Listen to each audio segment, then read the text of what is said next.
All right, let's dive right into this. Welcome to today's Explainer. What if I told you that the most successful conqueror in human history wasn't actually born powerful? Today, we're going to reverse engineer the mind behind history's largest land empire. Because the truth is, the greatest weapon Genghis Khan possessed wasn't his army. It was his psychology. We so often just assume that the titans of history started out with some massive advantage, but not him. He wasn't born rich. He wasn't born a king.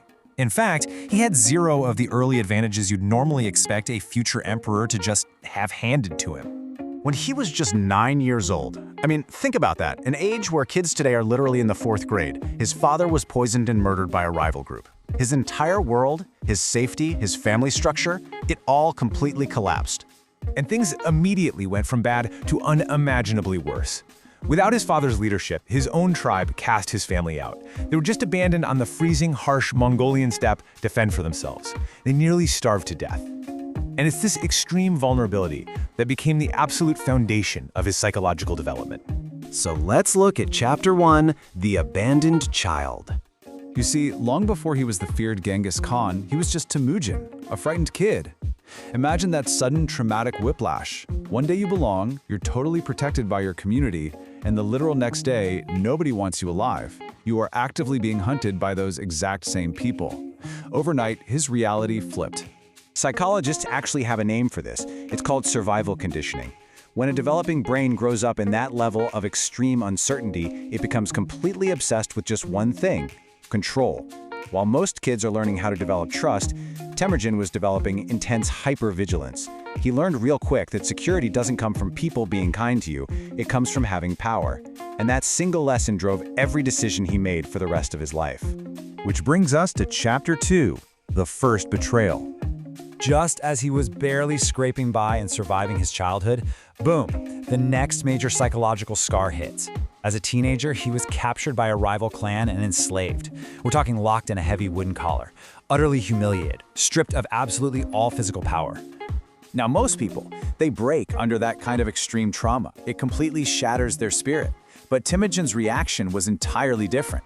Instead of breaking, he pulls off this daring escape. And from that exact moment forward, his life became a relentless, burning mission to ensure he would never, ever be powerless again.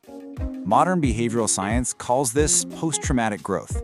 It's this profound psychological strengthening that can actually happen when you struggle with highly challenging, terrible life circumstances. His traumatic enslavement didn't make him weaker.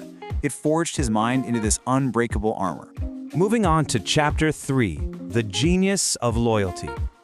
Here's where a lot of people totally misunderstand Genghis Khan. They assume his empire was built purely through fear. But fear wasn't actually his greatest tool. Loyalty was.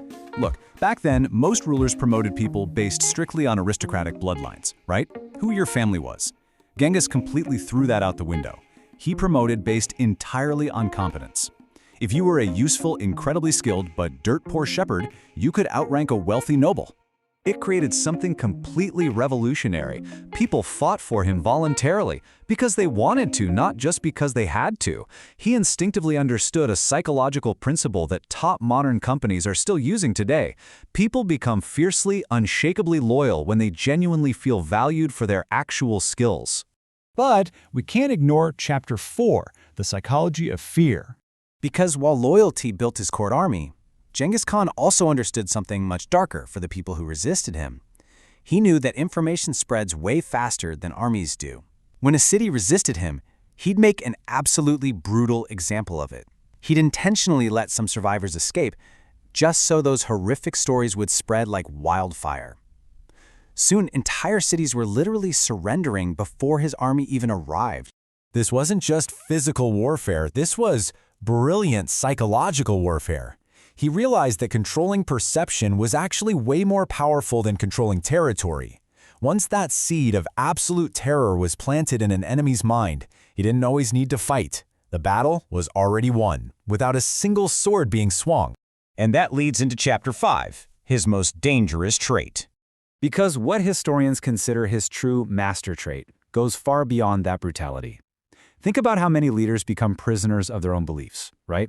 Stubbornly clinging to failing methods. Genghis did the exact opposite. If an enemy had a better strategy, he instantly adopted it. If another culture had better technology, he used it. His ego wasn't attached to being right. It was only attached to winning. The clinical term for this is cognitive flexibility. It's basically the mental ability to rapidly adapt your thinking and strategies the second you hit new, unexpected conditions. And fun fact, modern psychologists consider this specific trait to be one of the absolute strongest predictors of long-term success in anyone. Which brings us to our final section, the payoff, power, and history. So, let's put it all together. What actually created Genghis Khan? A profoundly traumatic childhood, extreme adversity, a deep, deep need for control, an obsession with competence and loyalty, a complete mastery of psychological warfare, and the ability to adapt faster than anyone else around him. Now, objectively speaking, none of these traits made him a hero, and honestly, none of them inherently made him a villain. What they did do was make him perfectly effective. And history? Well, history remembers effective people. That extreme psychological cocktail turned a starving, abandoned boy on the steppe into an undeniable force. Because whether you totally admire his strategic genius or are completely horrified by his absolute brutality, the result is exactly the same. You simply cannot ignore him. Which leaves us with this final thought. Knowing how the mind adapts to power is the only way to understand how power shapes history. When you look back at the greatest empires, you aren't just looking at lines on a map. You are looking at the external projection of human psychology and trauma. Thanks so much for joining me on this explainer today. I really hope it changed the way you look at history. See you next time.